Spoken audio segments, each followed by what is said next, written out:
Coming up on Bloom, meet a family traveling the country on a healing journey after the loss of their 6-year-old son. You would think that you wouldn't want to be with your family in 320 square feet 24/7, but honestly, it is the best thing that I could have ever imagined for us. We know our kids inside and out. And how a Tampa woman turned her alopecia diagnosis into a journey of hope.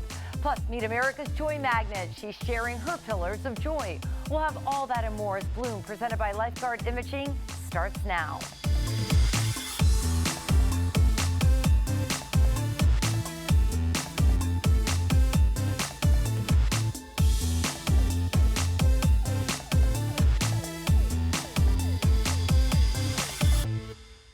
I'm Gayle Guyardo. Welcome to Bloom, presented by Lifeguard Imaging. Today we're taking you on a road to happiness and kicking things off with a family who was picking up the pieces after facing an unimaginable tragedy, losing their son, 6-year-old Ethan Bethune, in a horrific accident back in 2011, just 3 days before Ethan's 7th birthday. This all happened on a trip to Walt Disney World that was anything but magical. When depression wouldn't heal, the family decided to change the course of their life and buy a vintage bus and become full-time nomads. Now, 4 years later, they're traveling the country together, growing, healing, and most importantly, making new memories. Hey, Mr. Pickles, happy birthday to you. Yay! Joining me now is Mom Jen Bethune, who is now a happiness coach, teaching others important lessons about hope, resilience, and the power of turning profound grief into a force for good. Jen, welcome to Bloom. Hi, Gayle. Good to see you. Good to see you, too. And you brought Theodore, your service dog, along. Yes, I did. Theodore is so adorable. So, man, you have had quite the life journey, and I so admire you and your entire family for steering it in a new direction, a direction of hope, and that couldn't have been easy. No, it really wasn't. I mean, losing a child is one of the worst things you can ever imagine, And so through this journey, this highway to happy that we have been on, we have found joy, we have found peace, we found contentment. And it's the best feeling I've ever felt in my life. I I know you and your family have captured headlines nationwide for this incredible journey that you've been on together. And as I read it, as a mother of 4 beautiful daughters, I thought, man, as tragic as your situation was, the direction you turned it in is so beautiful, to be able to spend this kind of quality time with your family and really enjoy this beautiful life together. Yeah, you would think that you wouldn't want to be with your family in 320 square feet 24/7, but honestly, it is the best thing that I could have ever imagined for us. We know our kids inside and out. We've healed so much generational trauma, and we're breaking the cycle by really being with our kids all the time. Yeah, and I think healing together in a family unit like that is something that a lot of people don't get to ever experience, because if you go through loss in life, we all kind of heal individually and nobody understands what the other person is going through, but you guys have kind of created this energy of sorts. Yeah, I mean, we're super open with our kids. We talk about all the things, mental health, like we see a counselor individually, we see a counselor as a couple. My daughter's actually going to start seeing the same counselor next week. It's important, communication is so important for our family. So when did you decide to become a certified happiness coach? Well, I think I've been on this happy journey my whole life. I've always been a positive person. I've always been a light. And so I just decided that I wanted to take it to the next step and be able to truly help people. So within the last year, I've been writing my book and working on my happiness certification at the same time. What are some of the lessons that you've learned traveling across America with your family? Oh, some of the lessons, I mean, nature is so important to me, being out in nature. And I have 3 things that I've done that really have helped me. I seek silence. Every day I turn my phone on Do Not Disturb for 15 minutes. And I pause, I reflect, I just sit where I am. Nobody bothers me, and I can find the answers to the questions I've been seeking. I know hundreds of thousands of people follow you and your family on your adventures, and share with us some of the fun antics and interesting things that happen along the way. There's honestly so much. I mean, the breakdowns are probably the funniest because we have a vintage bus, and it breaks down. The airlines will break, and we'll be on the side of I-10, and my husband's crawling under the bus with semis whizzing by, fixing airlines. But those type of lessons have really helped us grow to where we are. That is really, really beautiful. So I know we're going to have some tips from you coming up on Bloom, but you really work with people and try to help them through their tragedies in life. I mean, when you put things in perspective, and I sit here and I hear your story, and you're right, it is the unimaginable. Nobody can truly wrap their head around what it's like to lose a child. But people go through ups and downs in life. So how do you try to guide them in the right direction? All grief is grief. No struggle is harder or worse than the other one. We all have a story to tell, and really, I just want people to live authentically as them. Go on, start that healing journey, heal those past traumas to find out who you really are. It's then you can truly start living. It's interesting because we talk a lot about trauma on this show, and I didn't realize, and I really do try to live the advice of the experts like yourself that come on the show. And I was always so afraid of going into the past and revisiting things that I didn't want to really deal with anymore. I just wanted to lock it up, compartmentalize it, and just throw it away. But you really can't do that until you go back. You can't really heal and move on. Because here's the thing, time's going to pass either way. You can either have time pass by healing, and then you're going to grow and look back 10 years and be like, wow, look at what I did. Or you're not going to grow and you're not going to heal, and you're going to look back at 10 years and be like, man, where could I be right now? Yeah, very interesting.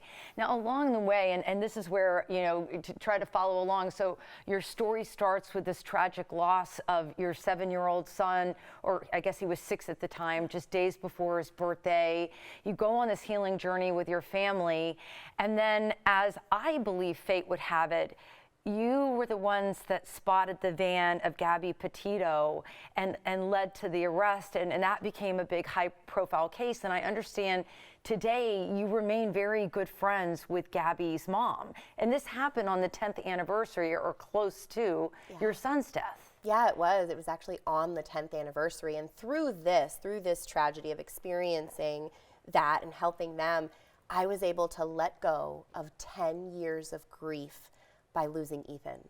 And going through this tragedy, the things that it taught me, the things that I learned, letting go of that grief was everything.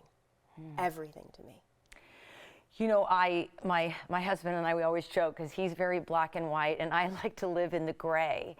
And I like to live where you can think of things maybe not so linear. And I believe that, and when I read your story, that 10 years to the day, this happens, these two universes collide and this beautiful bond forms, and I don't think things like that happen coincidentally. No. I think they happen because they're supposed to. You were supposed to be in Gabby's mom's life to help her, and you guys went through this incredible healing journey together. Yeah, I mean, I think that anytime that somebody profound comes into your life, there's going to be healing, there's going to be lessons, and a bond will forever be in your heart with that other person. Well, listen, your story is absolutely beautiful. It's inspiring. We appreciate you sharing it with our Bloom viewers. And what we're going to do is we're going to post this story on bloomtampabay.com. And when we come back, Jen has 3 tips for you to find more happiness and peace in your life. Bloom will be right back.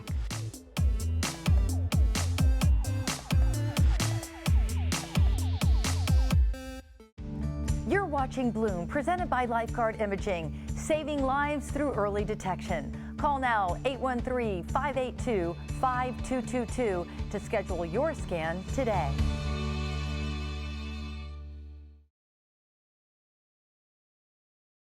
We're back with the founder of Being Bethune's certified happiness coach, Jen Bethune. Thanks for sticking around with your service dog, Theodore. Of course, thank you for having me. And I think this is so cute. I didn't realize this until Jen said something. Theodore sensed that Jen was getting, being on TV and everything. I know you're in front of so many hundreds of thousands of people, but he right away sensed that you needed a little soothing. Yep, he does. He did his DPT and pressed down on my hand, and he's like, I got you, Mom, I got you. That is so cute. That is so cute. So, you know, today we're looking for ways to find you happiness. And Jen has 3 tips to finding more happiness and peace in your life. So I know you coach people. What's your top advice?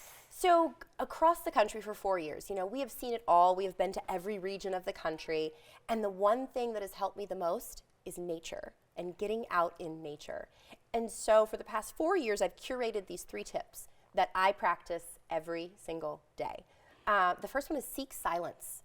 You need to put your phone on Do Not Disturb for at least 15 minutes a day. Work your way up. I go to like an hour at a time where I am just sitting without my phone, no distractions, because you can find the answers to the questions you're asking when you do that. Now, when you say you put your phone down and you sit in silence, are you meditating? Are you moving throughout life just without noise or headphones or things like that? Are you in motion? It's an intention, and so you can meditate. You can go on a walk. You can read a book. Whatever you want to do for 15 minutes without your phone, do it. That feels right to you. So seeking silence. So you also say observe instead of insert. Yes, yes. You need to observe that moment. So many times we're either living in the past or we're living in the future. We're never in the now. And being someone who experienced in the now and losing a child, it can happen like that. And so what I like to advise people to do is to go outside, go sit under a tree like at a park. Watch the squirrels come down the tree. Gather some acorns, watch the ants cross the sidewalk, you know, watch the mom, listen to her play catch with her kids, listen to the laughter. And that really puts you in that moment and keeps you, you know, in the now, in the here. The more times you practice that, the more you live that in your everyday life. And you can have clarity with things. And I should say for viewers who were not here with us before the commercial break, Jen and her husband had a tragedy hit their son. It was just days before the eve of his 7th birthday, and he died in a tragic car accident on the way to Disney World. And the family's been on a healing journey ever since, and they take hundreds of thousands of people follow their story and their journey together. Let's get to your third. You said balance thoughts and turn them into clouds. Yes, use the clouds. Imagine, you know, when you're in the overwhelm, you're rushing kids here, you're rushing kids there, you got to cook dinner, you got to get to work, you got to do this. It's so overwhelming. You just described my life, Jen. Right? Right. So when that happens, just take a deep breath in. And then I want you to think of that overwhelm as a cloud. And as you exhale, just blow that cloud across your mind and let it go. And do that as many times as you need to find your clarity. That's beautiful. Tell me about this journey that you're on and how we as viewers can follow along. Absolutely. And so my husband actually does a daily vlog every other day, and it shows our real, raw, vulnerable life. We include our life lessons, we include breakdowns, all the things. So that way you're not alone in your own life. You can see that everybody struggles. So we're on YouTube. You can go to beingbethunes.com, and that's going to be the best place to find us. What do you hope the takeaway is for people that follow you and your beautiful family on this journey? That living differently is okay. It's okay to live different, an alternative lifestyle, and be your own unique, beautiful person. Is this who you were before your son's accident? I mean, or have you taken a complete shift? The person that sits before you now is nowhere close to the person that I was. When before, you know, we moved into our bus, I groomed dogs. I had my own grooming salon, and I wore heels to groom dogs. I had long hair extensions, a full face of makeup.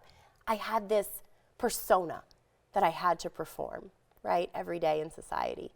And then we move into this bus. I peel back these layers of trauma, and I've discovered, wow, I am wild and fun and unique, and I love crazy things. And I'm Jen to my core. Good for you. Hey, Jen, it is such a pleasure meeting you. Thank you so much for taking time to share your story with our Bloom viewers. No, thank you, Gayle. You're amazing. Thank you. And we're going to share Jen's advice, an incredible story on BloomTampaBay.com. We'll be back with more Bloom right after this.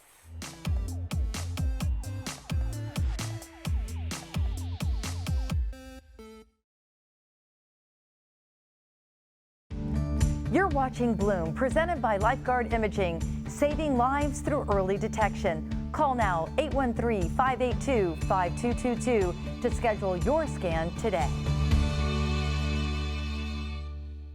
Nearly 7 million people in the U.S. and 147 million worldwide will develop alopecia in their lifetime. Our next guest was diagnosed with alopecia back in 2021 and has been documenting her journey on social media, sharing how she found hope after hair loss, bringing a positive light and encouraging others on a similar journey. Look, my eyebrows are growing back. This is not normal alopecia behavior. Y'all already know my eyelashes are growing back, but now my eyebrows.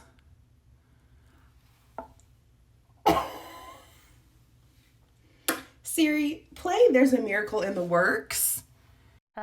I love the happy dance. Here to share her journey is journalist Annalise Bailey. It is such a pleasure to see you again. I'm so glad to be back. It's really an honor. So Annalise, you were diagnosed back in 2021 with a very rare type of alopecia. Yes. So out of all the different types of alopecia, areata, totalis, and universalis, about only 1% of all alopecia patients will be diagnosed with universalis, which is what I have. So that's complete and total hair loss on my entire body. So it must have been devastating when you first got the news. Yeah, it was hard. It was very traumatic. It started off in like little patches in my head, and I had big, beautiful curly hair that I love to style, love to do braids, love to wear out. And it started off as little patches, and then little patches became like very huge clumps, and before I knew it, and it was very fast and very progressive. So before I knew it, within 6 months, no hair on my head. And then I started to lose both my lashes and my eyebrows as well. So what's the treatment protocol? Is there light at the end of the tunnel for the type you have? Yeah, so there are a couple of different treatments. I believe a pill recently just got approved by the FDA. I don't remember the name, but there's a couple different treatments, but they're very aggressive. And the whole point of the treatment is to kind of suppress your immune system in order for your, blood cells not to attack your hair follicles in order for them to fall out. So I have chosen to opt out of treatment just for health concerns, and I've kind of embraced my hair loss. So I haven't really looked into treatment. Now, when I first started losing it, I was doing some steroid injections to kind of halt the hair loss that was already happening. So there is treatment available. There definitely is a light out of the tunnel. But for my personal case, I just haven't gone that route. How were you able, because, for women, and you said you had all of this beautiful curly hair and you love to style it. I mean, our hair in many ways is our identities. Yeah. So how did you find the positive light in all of this? Hair does hold a lot of weight, especially for all women, but for Black women, myself being a Black woman, hair holds history, it holds identity. So for it to come out, I definitely did go through a period of time where I was trying to refine myself. Who is Annalise Bailey without the hair? So it definitely was a hard process. It didn't come easy, but now I've really fully embraced it, and this is, who God created me to be, and it's been such an honor to get to encourage other women, other people who are going through the same thing that I went through. People might be looking at you and saying, well, Annalise has this beautiful face and, she wears this so well. I mean, I don't think I could do that. What would your advice be? You can. You absolutely can. And really it starts from within. So I had to really do some deep heart work to figure out what is my worth? What is my value? Am I putting all my value in my outward appearance? And once you get, some of that hard work done, you start to realize that your life is so much more than your outward appearance. And that's kind of where your journey of accepting how you look without hair begins. The entire show today is dedicated to finding happiness in life. And for you, like with so many others, including myself, you turn to your faith for strength. Yes, ma'am. I definitely spent a lot of time in the prayer closet trying to figure out, Lord, the initial question was Lord, why? Why are you doing this? Why are you taking my hair away? And God was like, I'm orchestrating this for your good. This is not something that is for your detriment. And so once I started walking in the light of this is how God is going to use me to impact many, many people is when I was like, okay, this is a part of my calling. This is attached to what I'm supposed to be doing here on this earth. So my faith played a huge role in me kind of coming to the point of acceptance. And you are a journalist. I mean, you're used to putting your best face forward. I mean, how has that played into all of this? That was very hard because after I came to peace with it, now, you know, I'm doing TV hits and I'm doing interviews and I'm entering spaces where your outward appearance is so important. I had to kind of do even more work to say, you know what, Annalise, you're okay with how you look, but now you have to be okay with how others are going to perceive you. In my work as a journalist, I was able to, you know, find celebrities and athletes and tell their story with alopecia. And that kind of also brought like peace to my story too. Beautiful. Annalise, thank you so much. Thank you so much. And we're going to share this incredible story with you. And you can read digital reporter and producer Brody Waddell's full article on bloomtampabay.com. So we have a twofer for you. And we are thrilled Annalise joined us on our podcast, the Bloom Health Club and the WFLA Now Streaming Center, to continue this incredible conversation. You can stream the full episode anytime on Spotify, YouTube, and Apple Podcasts. We'll be right back. Welcome back to Bloom. Today we're exploring ways to happiness, and one of the first steps to finding it is to confront your fears head on. Joining me now with why confronting fear is essential for happiness is behavioral scientist and the author of 7 Layers of Successful Relationships, Dr. Gino Calora. Dr. Gino, it's always so great to see you. Gayle, it's always a pleasure. So I know, fear in some instances it's actually kind of healthy for us. We need to know how to set boundaries. But for other people, fear just grips their lives. Absolutely. So this is the power of perception, right? Perceived fear versus fear that actually can be useful and productive in our life. Look, we live in a time where anxiety and depression, high emotional stress is through the roof. And what comes along with that is fear, right? Fear of the unknown, fear of what can happen next and how to confront that and deal with that, right? So this is where the importance of being a good self-manager comes into play. How well you can manage your perceptions, how well you can manage your emotions and push through to make harder choices to confront fear. And you say fear only has as much power as we give it. That's exactly right. So again, going back to the power of perception, if I am choosing to perceive that, for example, let's say I'm driving home, it's 5:30, right? I'm stuck in traffic, and let's say I start to speed up a little bit, right? Cop pulls me over. Now, all of us know that feeling, right? Oh, yeah. Lights go on, right? Heart starts pounding. It's like, oh my gosh, what's going to happen, right? And look, if you don't have any sort of contraband in your car, you're probably just going to get a ticket or you're going to get a warning and you're off with your day. But in that moment, we are releasing flight or fight, right? And so what does that mean? That means that your body is releasing a response to get you out of trouble, when in reality, the trouble that you're in is just having a conversation with a law enforcement officer. But that's perception. So you're releasing a biological response that was designed to keep us safe from like Tyrannosaurus Rex and saber-toothed tigers over a social incident where, yeah, you're going to get a penalty of having to pay a ticket, but it's really not that big of a deal. So amplify that now with social media, amplify that with relationships where you don't have to have a fight or flight response, right? But there's still notion for concern. So facing that head on, putting it in its place, managing those emotions to understand, look, what really is the big deal here? What am I perceiving as happening versus what's actually happening or going to happen? What are your thoughts on people like, they are always sending me out here at Bloom doing fun activities, and one of them that I've done twice now is zip lining. I still am scared to do it. I just want to throw that on there. Yeah. But confronting it and getting past it, what are your thoughts of using modalities like that to push through different fear factors? So this is where evidence matters. Like, what are the facts, right? The facts are, yes, are you doing something that's completely abnormal for what the human body should be doing? Absolutely, right? But are you doing it in a controlled environment? And do you have belief and faith in the equipment and the people you're doing it with, right? So this is where having the right evidence matters and having faith in that evidence.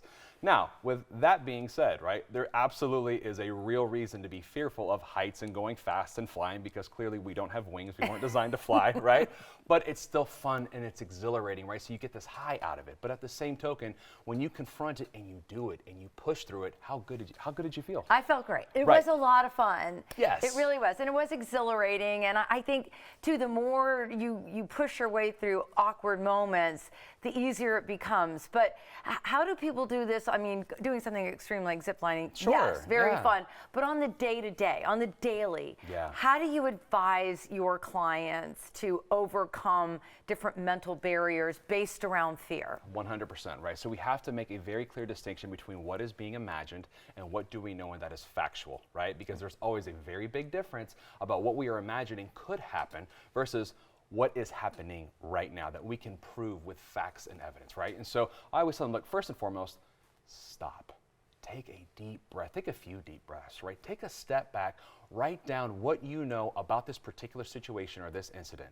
Now think about what are you imagining could happen that's kind of invoking that fear and that anxiety of kind of keeping you away from it. Because at the end of the day, 90% of the time, the reason why we are being fearful is because of things that we're imagining that probably are not going to happen. But if we just make the harder choice to push through that, then we have this idea of liberation and confidence on the other side that, oh, that wasn't as bad as I thought it was. Actually, I can do that. I can push myself to that next level. But we just have to let go, right, of that imaginative piece. Because, look, you can't blame your brain for that. Your brain's doing what it should be doing to keep you safe and alive.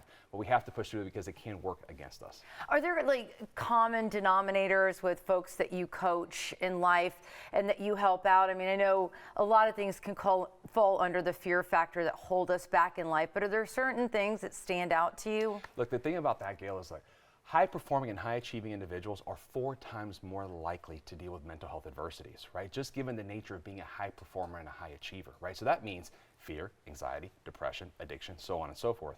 So the reason for that is because we keep an expectation that's very high of what we expect of ourselves and other people. And when we have to deal with a consistent pattern of people not meeting that expectation or us not rising to the occasion of being the best, it doesn't feel good, right? And we don't like not feeling good, right? So what do you have to do? You have to go back to that place of self-management. Are you managing yourself well at a physical, mental, social, and spiritual level? It's not easy, right? It takes achieving balance, but it also takes a lot of structure and accountability. That is really interesting. I never thought of it that way, but that if you're an overachiever, you're always raising that bar. Always. It's very difficult to meet, and it does take you on an emotional roller coaster. Absolutely. Absolutely. I always enjoy our discussions. Thank you so much, Gayle. Dr. Gino. It's such a pleasure. All right, we're going to share Dr. Gino's story on BloomTampaBay.com. And before we go to break, it's time for today's Bloom trivia question. What is barophobia? A fear of numbers, snow, books, or gravity? We'll have the answer later on Bloom.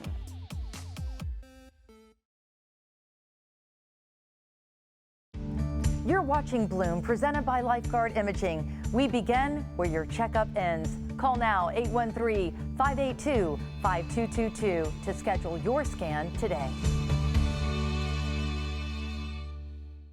Welcome back to Bloom. There's a foundation transforming pain into beauty, sprinkling everyday fun to young girls and women who are trying to overcome difficult circumstances. Joining me now with how the My Fairy Godfathers have made it their mission to empower women through beauty is co-founder Stephen Anderson. It is so great to see you, Stephen. You too.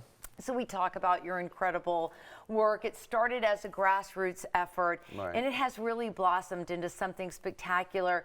Talk to me about how you empower women through beauty. Well, lots of different ways. We have a lot of different programs.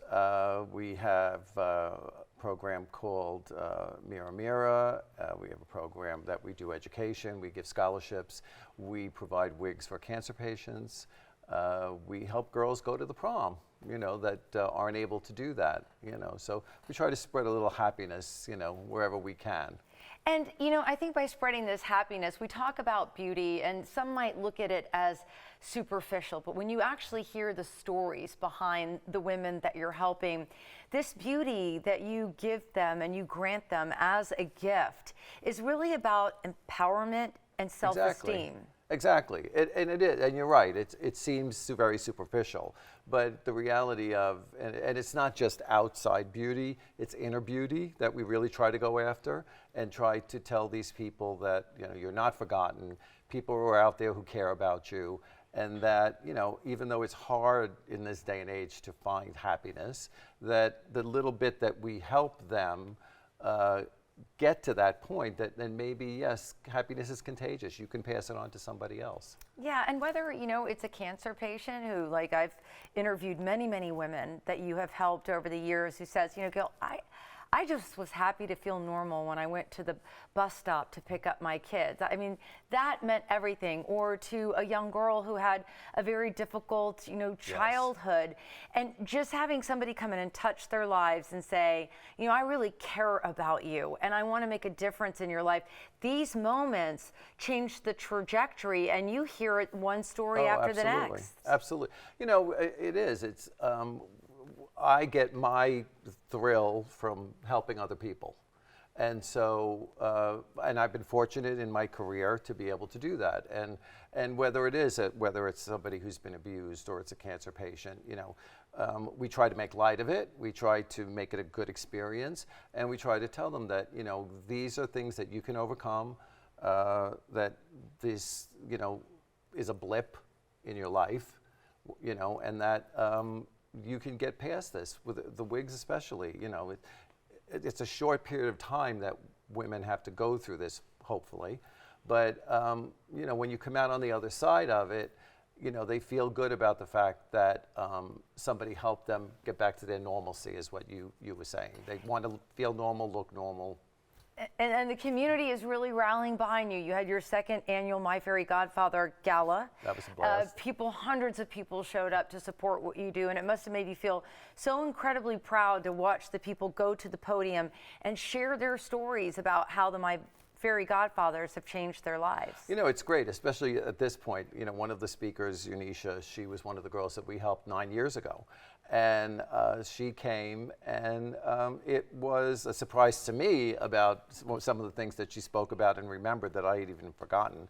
But she said that little moment helped her to realize that even though she had really bad circumstances, that she could get past that. And she has. And now she has her own podcast. She is a mother. She helps. Educator.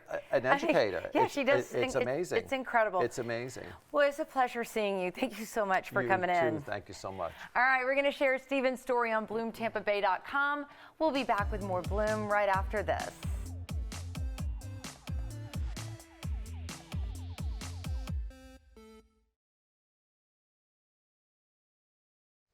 Pew Research shows people who are active in a religious congregation are more civically engaged and happier in life than those who are not. Here with how finding faith can make you happier is Reverend Kathy Connor of First Presbyterian Church. It is such a pleasure to see you. Thank you so much, Gayle. I love being here with you. Yeah, and I love these conversations because I think it's important that people understand that there has been an evolution of sorts when it comes to going to church. Like your church, for example, is built to create community by design. It is to bring people together, not just for the services, which are wonderful, but for, building a community. Absolutely. We had the opportunity with our new campus to build every square inch with that in mind. So you really now want your footprint of your gathering space to be just as large as the footprint of your sanctuary. Why? Because people are craving connection. So it looks like a living room when you walk into our gathering space, and it naturally gives people that openness and that ability to just breathe and go, wait a minute, I can be here and I can be with other people, connect and experience joy and warmth and hospitality. So how is finding faith making us happier? Because you try to explain it to people, but until you go through the process, it's hard to really put it into words, and it shouldn't be. Right, because we know that if happiness is your goal, it will always remain elusive. And so that's why I love this quote that I was sharing with you earlier from a Lutheran pastor named Dietrich Bonhoeffer. He says this from prison. So I want you to hear that it's coming from prison, that his circumstances are not happy. But he says, seek God first. And if you seek God, you will gain happiness. In other words, seek God, not happiness. And when you do that, you'll begin to experience happiness. Why? Because God created us with a longing for happiness, a happiness that only He can fill, as Blaise Pascal said, that we were created with a God-shaped vacuum that only God can fill. But what's unique about it, and different from what's going on in our culture, is that that is a happiness and a joy that we can experience whatever our circumstances are, be it in prison, as Dietrich Bonhoeffer was, or on the greatest, most beautiful day like today is. And so that's where I start. And then I have a couple of practices that I engage in to help me move towards the happiness and the joy that God intends. So what are those? us. Can we follow along and do them as well? Of course. So the first one is to move my focus off of myself. And we know that when we do that, something clicks, something shapes in us that's new and refreshing and full of purpose. For instance, if I go into a setting and I'm thinking, how do I look? How do I feel? I'm thinking about myself. But if I go into that same space and say to God, you know what, God, I want to have fun. I want to enjoy these people. I want to engage in amazing conversations, but also give me eyes and ears to be aware of someone that needs encouragement, someone that just needs to be listened to. I'm telling you, that shift creates so much purpose and joy in me, and it gives me the opportunity to care for someone else. Because if we're self-focused, we're miserable, we're not happy. And I'd say the second one that I try to engage in every single day is gratitude, and you hear people talk about it a lot, but I literally have in my calendar on my phone, it comes up at 5:30 a.m. and it says, let gratitude be my first breath before I even open my eyes. And so I choose gratitude before I go into any meeting, any conversation, any gathering. I'm thinking how I'm grateful. When I walked up here today, I was just expressing to God, thank you, God, for this amazing opportunity to be with Gayle and to be on Bloom. And it just sets my heart in a very different place. It does, and I think, and you and I could talk about this for the entire 1 hour show, but I do think that going to a congregation, which this research from Pew, which is a very reputable institution, just having almost guidelines and a way to bring goodness about in your everyday life will give you more peace in the long run. Well, absolutely. And I know that for me, it's pursuing Jesus. But for anyone, I would say pursue God, and He will lead you to pursue people, to be other-focused and be connected to others who will infuse your life with so much more joy than you could ever manufacture on your own. We just were created with that need for it. So we were created with a need for Him and a need for each other. And what's interesting about what you're saying is that the two affect each other. Yeah. So our faith is affected by the quality of our relationships with others, and the quality of our relationships with others is affecting our faith with God. Absolutely beautiful. Thank you so much. And congratulations on your new congregation. You should check it out. It's absolutely beautiful. And we're going to share Reverend Kathy's story on bloomtampabay.com. And up next, meet a woman known as America's Joy Magnet, the author of Love Yourself Happy, when Bloom returns. We're back, helping you find ways to happiness. Joining me now, sharing her pillars of joy, is the author of the international bestseller, Love Yourself Happy, and the host of Good Morning Joy, known as America's Joy Magnet, Sherry Elise. Sherry, it is so great to see you again. Gayle, it's wonderful to be here with you. So Sherry, talk to me about your 5 pillars of joy. You say it's all about connection. Absolutely. The majority of us are always chasing happiness and thinking that it's this thing outside of ourselves. And really, happiness is about micro moments of joy built up. And so my pillars of joy are really about connection. The Center for the Advancement of Well-Being said that joy is found in connection to someone or something important. And so these important things are connection to ourself, connection to each other, connecting to our planet, to our creativity, and then of course connecting to a bigger purpose and meaning in our lives. What would you say is the biggest killer of happiness? Oh, absolutely, without a doubt, us resisting what is present in our lives, always thinking that we need something more, that chase. Because as soon as when something happens, we immediately I don't want that. And every time that we resist that, we create more chaos within ourselves. And you say by just creating these connections through the 5 pillars that you just kind of walked us through, we can start to feel physically a change into happiness. 100%.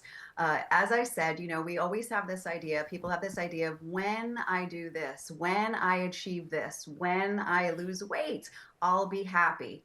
And what they have found, Harvard research, as I mentioned already, the other study, is that it's always within us, something within us, a connection to that. And so if we take the time each day to at least connect to one of those pillars, I'm an overachiever, so I make sure that every day I'm connected to all of them. But those little micro moments of connection will continue to increase our joy muscle and our overall happiness in life.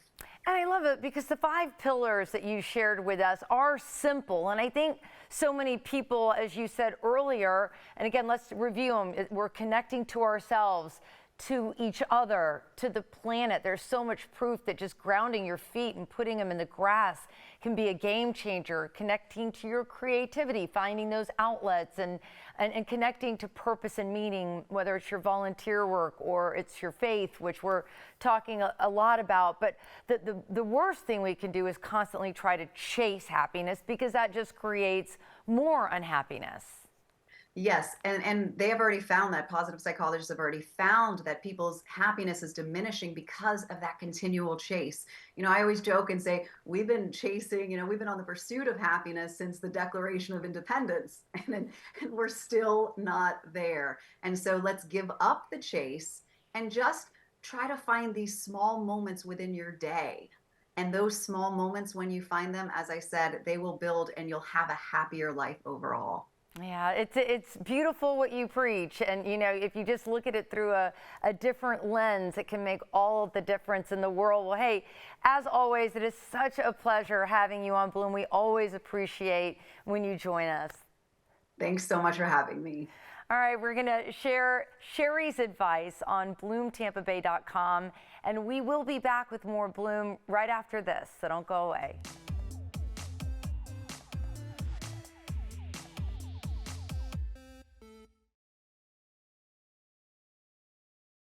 It's time for today's Bloom trivia question.